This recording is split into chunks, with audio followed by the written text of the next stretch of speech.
Hola, soy Josué Valencia Y yo soy Alejandro Sainz. y hoy vamos a hablar sobre los rayos X y la indexación de difractogramas. Los rayos X se definen como una frecuencia de radiación electromagnética ionizante, capaz de atravesar cuerpos opacos. Su capacidad de penetrar materia incrementa cuanto mayor es el voltaje y cuanto más baja es la densidad de la materia. Por otro lado, un difractograma es cuando usamos un rayo láser, un haz de rayos X en un material sólido. Parte del haz usado se dispersa en el trayecto, pero el resto puede dar lugar a la difracción de rayos X, que ocurre cuando se cumplen las condiciones dadas por la ley de Bragg. Si este es el caso, la interferencia se conoce como constructiva y obtenemos una respuesta llamada difractograma. Pero primero veamos la historia del origen de los rayos X. Los rayos X fueron descubiertos por el físico alemán Wilhelm Conrad Röntgen en 1895, mientras experimentaba con los tubos de Hittorf-Crux, o tubo de rayos catódicos, para investigar la fluorescencia violeta que producían los rayos catódicos. Tras cubrir el tubo para remover la luz visible, observó un resplandor proveniente de una pantalla con una capa de platino cianuro de bario, que desaparecía al apagar el tubo. Determinó que los rayos creaban una radiación que atravesaba grandes espesores de papel e incluso metales poco densos.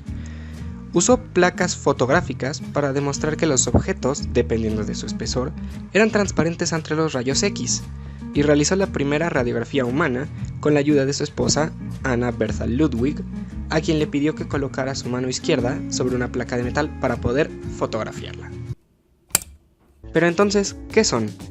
Los rayos X que se encuentran cercanos a la banda ultravioleta del espectro se conocen como blandos, y los que están próximos a la banda de la radiación gamma se conocen como duros. Estos se encuentran entre las frecuencias de 10 a la 16 y 10 a la 20 Hz, y para ver esto en perspectiva, la luz que nuestros ojos detectan, normalmente llamada luz visible, se encuentra aproximadamente entre 4.6 por 10 a la 14 y 7.5 por 10 a la 14 Hz. La generación de rayos X ocurre de una forma bastante simple. Lo primero es recordar que los átomos buscan estabilidad, o como ya sabemos, el punto de mínima energía. Si por algún motivo este equilibrio es perturbado, el átomo lo corregirá.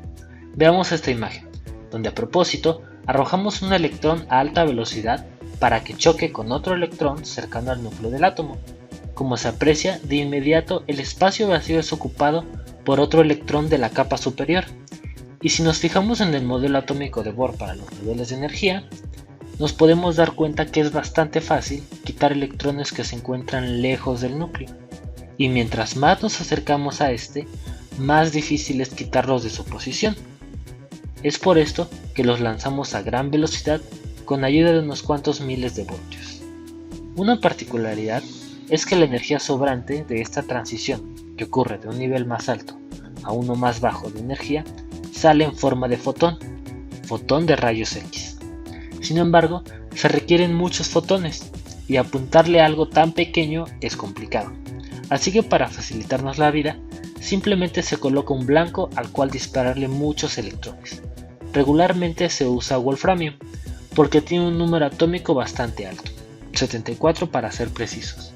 Y además, como soporta altas temperaturas, resulta bastante conveniente. Recordemos que el 99% de la energía producida se convierte en calor y solo el 1% se convierte en rayos X.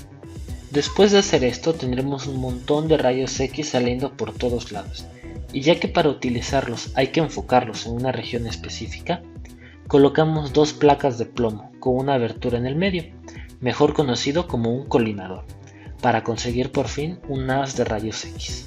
Esta generación, aparentemente compleja, es en realidad bastante simple. Esta ilustración nos muestra un generador de rayos X, y aquí vemos cómo el filamento caliente emite electrones que viajan a gran velocidad hasta chocar con el blanco hecho de wolframio. En este caso en específico, el ánodo es rotatorio y el wolframio está embebido en cobre, todo para facilitar el enfriamiento. Recordemos que el 99% será calor y solo el 1% rayos X. La difracción de rayos X es una herramienta analítica que nos permite determinar la geometría tridimensional de materiales cristalinos, Desde sus inicios, este método se ha utilizado ampliamente con fines de investigación científica y desarrollo industrial. Hoy en día, esta técnica es de suma importancia y se está aplicando eficazmente en diversos sectores industriales, como la fabricación de cemento, la metalurgia y la industria farmacéutica. En esta técnica se hace incidir un haz de rayos X sobre la muestra, donde la condición de difracción está dada por la ley de Bragg. Aquí, lambda es la longitud de onda del haz incidente y DHKL es la distancia interplanar de la familia de planos HKL, de acuerdo con esta siguiente figura. El difractograma nos proporciona información para identificar y cuantificar los componentes de un material, ya que cada componente tiene un patrón único, llamado difractograma, o firma espectral, similar a una huella dactilar, por decirlo así. Una vez que tenemos esta información, se procede a indexar cada uno de los picos para obtener la distancia interplanar de las familias de planos cristalinos presentes en el material, y así poder inferir alguno de los parámetros de red. Pero este procedimiento dista mucho de ser trivial, ya que una adecuada indexación depende de la identificación correcta de las fases presentes del material y del tipo de sistema cristalino de cada uno. En nuestro caso, asumimos que hay una sola fase de red cúbica presente, y las expresiones que se usarán son a partir de la ley de Bragg y la métrica del sistema. Es importante recordar que cuando se nos dan estos datos, se da 2θ, y hay que pasarlo a θ, importante no olvidar. Además, durante la indexación de los picos es importante conocer que hay condiciones de reflexión. Estas indican, para cierta red cristalina, qué planos no aparecerán en el difractograma, lo cual puede ayudar a la identificación de la estructura. Para el caso cúbico, en el SC se usan todos, en el FSC todos los pares o todos los impares. Para el BSC, la suma de los índices que dan un número par. ¿El para qué cosa de quién? Para evitar confusión, veamos un ejemplo. El paso 1 será tener a la mano nuestra fórmula, la ley de Bragg. Para ser más eficientes, modificaremos ligeramente la fórmula, teniendo esta de aquí abajo. Esto nos permitirá ingresar los valores del experimento de una forma directa y sin ninguna complicación. Recuerden no usar radianes. El paso 2 será identificar nuestros valores provenientes del experimento. Valores constantes como lambda y 2θ. 2θ será una lista de valores. Como lo mencioné anteriormente, sustituimos en la fórmula y completamos la tabla. Aquí tenemos nuestros valores provenientes del experimento, 2θ, y nuestra tabla de HKL. Esta tabla se llena con la fórmula que vimos anteriormente. Como ven, gracias a la modificación y el despeje que hicimos, solo debemos sustituir los valores de 2θ y así obtener cada valor de HKL. Nuestro paso 3 será tomar la tabla de índices de HKL, como lo vemos aquí, y comprobar para cuál de los planos resulta constante. Como vemos, el plano SC aplica para todos, el plano BSC solo para aquellos cuya suma es un número par, y para el plano FSC solo aquellos que contienen o todos números pares o todos números impares. Ahora vamos a multiplicar la columna DHKL por la columna D. Para el plano CS podemos multiplicar término a término, 2.3379 por raíz de 1, 2.0245 por raíz de 2, 1.6380 por raíz de 3, y así hasta terminar con todos los valores de HKL. Esto porque el plano CS no presenta ninguna restricción y por lo tanto ningún espacio en blanco.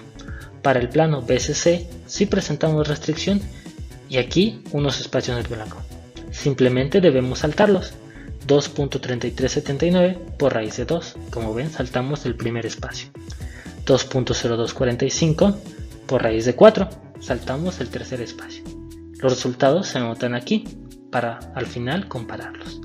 Para FSC lo mismo, 2.3379 por raíz de 3. Como vemos, saltamos los primeros dos espacios. 2.0245 por raíz de 4. Aquí no había ningún espacio en blanco, así que no saltamos ninguno.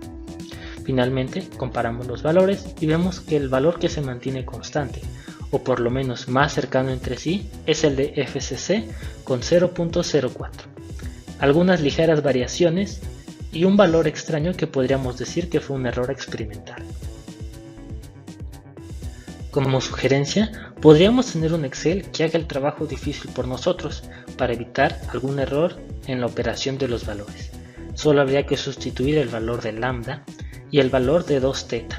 Aquí la división entre 0 nos indica que se nos han terminado los valores de 2θ. Esta hoja de Excel admite hasta 14 valores de 2θ. La pueden descargar desde Google Drive escaneando el código QR que se presenta.